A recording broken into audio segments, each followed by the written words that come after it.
बिस्मिल्लाहिर्रहमानिर्रहीम। आज के इस व्लॉग में हमने आपको सैर करवानी है वादी नीलम के दोवारियाँ के मुकाम के ऊपर मौजूद एक ऐसी झील का कि जिसको आम तौर पर लोग रत्ती गली के नाम से याद करते हैं। और इसका जो डॉक्यूमेंटेड नेम है वो बरकातिया झील है। तो आपको मालूम होगा, बल्कि ऐसे तमाम लोगों को मालूम ही होगा कि जिनका कंसर्न जो है वो इन इलाकों की सैर रहा है, कि यहाँ पे झीलों की एक लंबी कतार मौजूद है।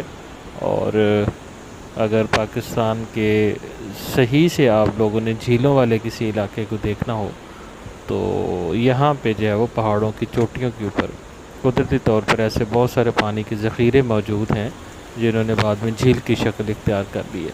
तो ये सफ़र जो है ये बरकातिया झील यानी कि रत्ती गली झील का है और सतह समंदर से ये 16,000 फुट की बुलंदी पर है। और इसका जो दोवारियाँ मेन रोड से सफ़र बनता है वो जीप के ज़रिए 12 किलोमीटर से ज़ायद है। और फिर उसके बाद बेस कैंप और बेस कैंप से फिर ऊपर की तरफ जाते हुए 3 किलोमीटर 3.5 किलोमीटर का जो सफ़र है वो पैदल का है।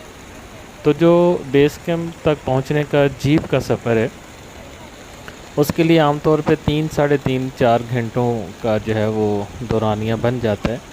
और यहाँ पे किसी तौर पे भी इस सड़क को सड़क कहना मुनासिब नहीं है। ये पत्थरों का, और पत्थर भी फिर छोटे नहीं हैं, काफ़ी बड़े बड़े पत्थरों का एक ट्रैक है।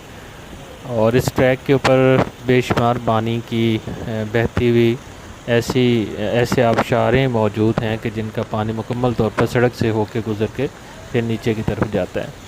तो इस वक्त जो आप विजुअल्स देख रहे हैं ये छोटा सा एक दरमियान में, सड़क के दरमियान में एक ऐसा पॉइंट है कि जहाँ पे कुछ देर के लिए गाड़ियाँ रुक लेती हैं और रुकने के बाद यहाँ पे थोड़ा सा रिफ़्रेशमेंट का भी सामान मिल जाता है और ताज़ा एक चश्मा भी मौजूद है जिससे पानी पिया जा सकता है। और ये जो आप एक पिकनिक पॉइंट देख रहे हैं जिस पे इस वक्त मैं मौजूद हूँ, तो यहाँ से कुछ एक व्यू अच्छा बनता है जिसकी फ़ोटोग्राफी बड़ी अच्छी हो जाती है।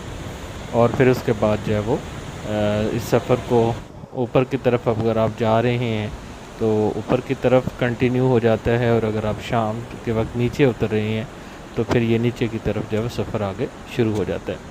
तो आगे हम अभी रत्ती गली के पैदल ट्रैक के ऊपर एक जगह पे बारिश में फंस गए थे।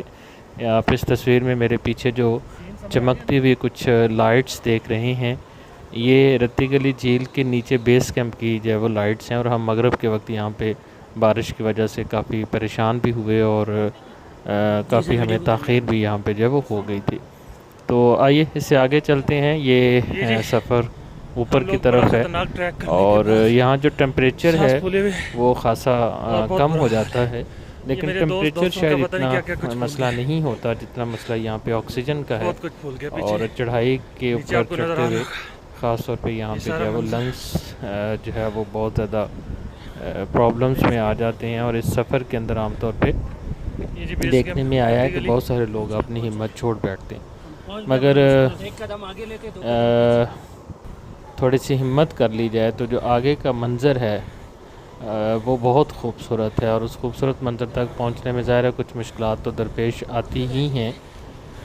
आप आहिस्ता आहिस्ता ये जिस तरह से हम लोग जा रहे हैं, कभी बैठते हैं कभी उठते हैं और एक दूसरे से अटखेलियाँ करते हुए हम अब ऊपर की तरफ जा रहे हैं। सांस हमारे बिल्कुल फूले हुए हैं, मगर ये एक दिल का और टेस्ट का इम्तहान, दिल का और लंग्स का एक टेस्ट भी है कि वो किस हद तक काम करते हैं।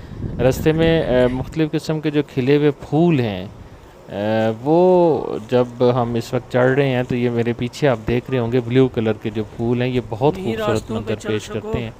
और जब हम झील के ऊपर जाते हैं तो वहाँ पे पिंक कलर के फ्लावर्स हैं जो बहुत खूबसूरत मंजर बनाते हैं। तो नाजरीन, ये जो सफ़र है रत्ती गली का पैदल ट्रैक, इस वक्त हम उसके ऊपर हैं और कुछ देर तक हम इंशाल्लाह अगर मौसम ने साथ दिया तो ऊपर पहुंच जाएंगे। हमारे पीछे जो बेस कैंप की तरफ इस वक्त मुकम्मल तौर पर जो है वो बादल हैं, लेकिन जिस जगह से इस वक्त हम गुज़र रहे थे वहाँ पे वहाँ पे इस वक्त जो है वो धूप है। तो ये पीछे से कुछ जीप ट्रैक की कुछ क्लिप्स हैं जो आपको मैं दिखाना चाह रहा हूँ कि जीप के अंदर आपको किस हद तक जो वो